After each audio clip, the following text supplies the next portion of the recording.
So what we're gonna do right now is I'm gonna show you, first and foremost, that the difference that getting close to your subject makes. So here we are about, I'm not very good at measuring, we are about 25 feet away from the subject, and I'm taking an image of this statue of Jesus with the children, and yeah, that's not so bad. Let's see what happens if I get closer.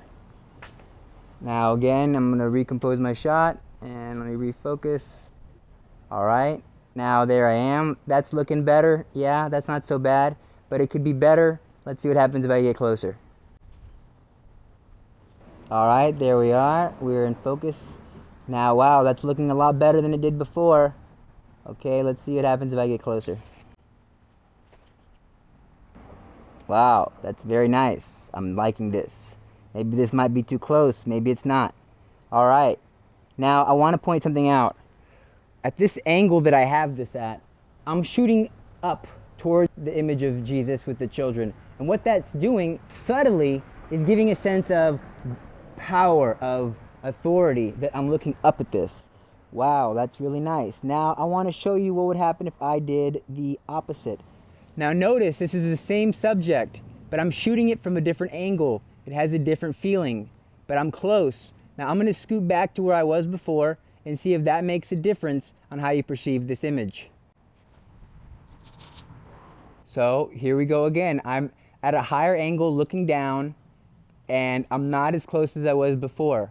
Wow, that doesn't look as good as it did a second ago when I was right on top of it. I was going to set your pieces apart are how creative are you in your angles? Are you willing to get close? You have to be there and get the shot that other people can't get. So what we're going to do is we're going to get over the shoulder of Jesus and look down at the children. Now I know what you might be thinking, I can't be doing this if I'm filming somebody. They don't want me on their shoulder. You'll be surprised. People will get very comfortable if it's just you, if you're using a small camera, and if you're staying out of their way and they get focused in on what they're working on. So if Jesus knew I was filming him and he was playing with the children, I say, Jesus, you play with the children, you give the children attention, and he would give the children attention, and I would just, float around and get different angles and different images. So I'm gonna get close. Whoa, that's insane, that's intense. That's telling a story in itself. It's beautiful. Now we're gonna try the opposite. Now I'm gonna go on the other side and get the angle down. And now we'll see what we can do here. So what I want you to do when you're going out to practice, I want you to try and get 5 different shots.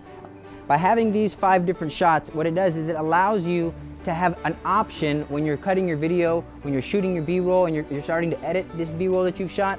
Now I'm gonna have options of different compositions, and I can choose and find which one is the most interesting. What you're doing is you're giving yourself a wide variety of options simply by choosing 5 different angles of your subject, shooting for 5 to 10 seconds, stop, shoot for 5 to 10 seconds, stop. By having all these different options, it can make a boring subject interesting. But again, the key is to get close to your subject.